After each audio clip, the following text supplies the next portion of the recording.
Welcome to a special edition of Willy Weighs In. Let's start first off on a very positive note. This is the 100th time I have done a Willy Weighs In since I began last year at the start of the shortened season. So,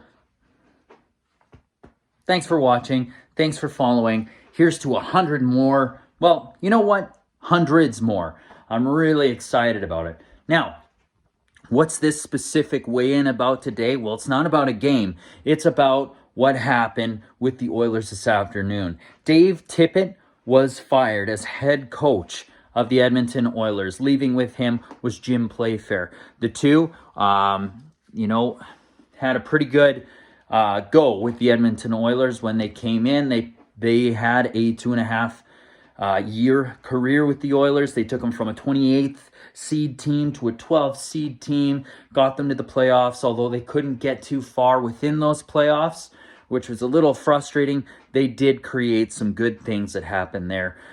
More defensively sound play that I noticed. A team that brought a competitive edge each time.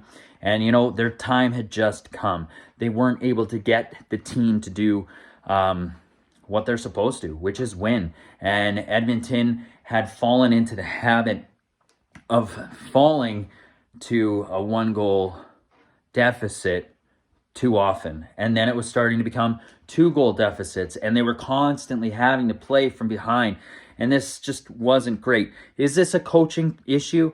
I struggle with that. But who's usually the first one to go is the coach. The coach goes when there's issues happening. And this time it was Tippett and Playfair. And you know what? Maybe it's the change or the fire that the team needs in order to get that boost to go for the remainder of the 38 games they have in this season. Now, they're 5 points out of a playoff position right now. There's plenty of time to make it up, but time is running out. And we need saves. We need, really great team play. No missed assignments. There's been too many turnovers. This responsibility in play for the Oilers lately, since the All-Star break, has been god-awful. 8 goals against in 2 games and 1 goal for in those 2 as well. Mike Smith is back, but he's obviously fallen a bit behind. It looks like he started to hit his stride as a goalie late in the Chicago game. But again, too little too late. And, I said Tippett's going to live by the Mike Smith sword and die by the Mike Smith sword because he's so loyal and he's such a player's coach that, he wanted him to have that. But, yesterday, Stu Skinner should have had the start in the back-to-back. I think that was a major mistake by Tippett. And ultimately, he's out, and coming in his stead is Jay Woodcroft. Jay Woodcroft from the Bakersfield Condors, the affiliate team of the Edmonton Oilers. Now, Jay has had a great career there so far. His record, I believe, is of 105 wins, 71 losses, and 21 overtime losses. It's nothing to scoff at. He's got a winning record there. He creates a hardworking environment, from what I understand, looking at social media, and a very competitive team. He took his team last year to the AHL Pacific Division Finals and won it.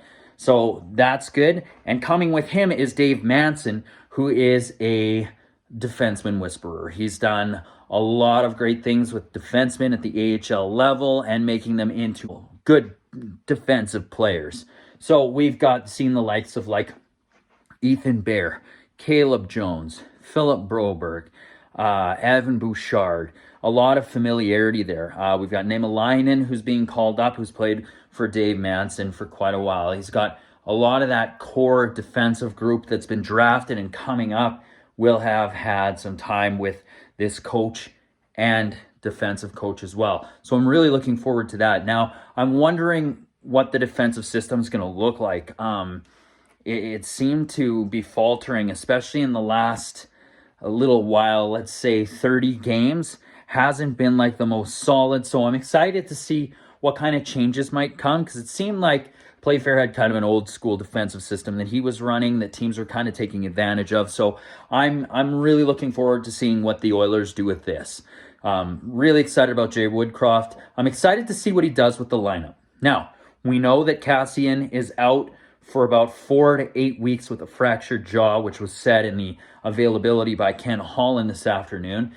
Now, that's a hit. It looks like Duncan Keith is on concussion protocol, so that'll be about 4 weeks. So we're pulled a little thin there. We're losing guys. We need guys to step up. That being said, who's Jay Woodcroft going to create line combinations with? Is he going to utilize those players that were and have been sitting out? He's got familiarity with guys like Tyler Benson, Ryan McLeod. Is he going to inject Benson into the lineup? That's a question I have. And how's he going to utilize him?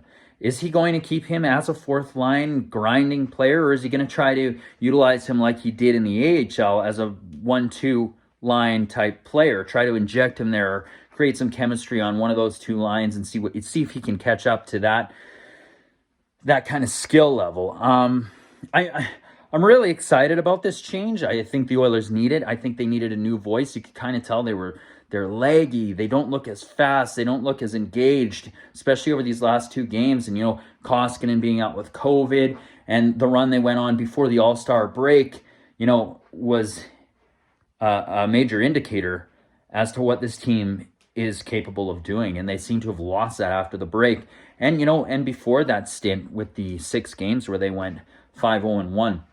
So I'm really excited to see what happens there, how Jay Woodcroft changes this team, alters this team, molds this team. What does a Jay Woodcroft team look like in the NHL? This is his first time behind the bench, and I'm really excited to see it. I think a young voice and a new voice and a fresh voice is going to be a good thing for this Edmonton Oilers team. Now, can they get those starts under their belt? Can they play with the lead? We know that they can, but too often has it happened where they're playing from behind.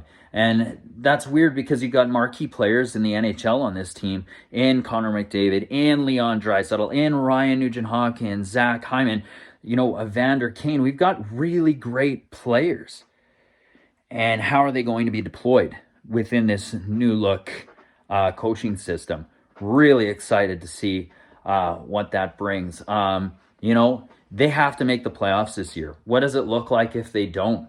Does Ken Holland keep his job? He's put his back on the line. He said, this is my team. If they are unsuccessful, that's on me. So what does that mean for his run in Edmonton if they don't make the playoffs? It'd be really frustrating as a fan if they don't. They can make it, but it's going to be a grind and a battle, especially with, a game pretty much every second day here because it's crammed in so we can get the playoffs started on time. Weigh in with your thoughts in the comments, guys. This has been a really exciting day. Excited to see where the team goes from here. Looks like the goaltending tandem is going to stay the same. It's going to be Mike Smith, Koskinen, and, Skinner's going to be injected there if there's injuries. Koskinen's not going on the road trip due to, protocols with COVID. But what does it look like? I hope Skinner gets a start too. He needs some time in the NHL. I would like to see the tandem that was Smith and Koskinen before, a year ago when they played really well together, doing that 50-50 split. So, a number of questions I have are yet to be answered. Really excited to see how it plays out tomorrow in their game.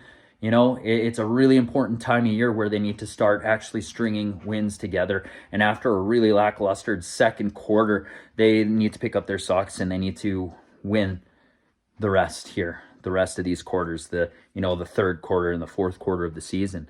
Now, let me know what you think in the comments. Please like and subscribe. And thank you for watching. This has been a Willy Weighs In. I'm excited. Coaching change. I know this is something that Edmonton Nation and Oilers Nation is really used to, but and it's happened much too often. But you know what? We've had Tippett for 2.5 years. I think his voice has gotten stale, and the players need a change. So let's see what happens here. I'm kind of excited. Like, subscribe, comment, and watch the main pod with myself, Pilon, Sanjay, and Baron. Take care. See you tomorrow night. This has been Willy Weighs In.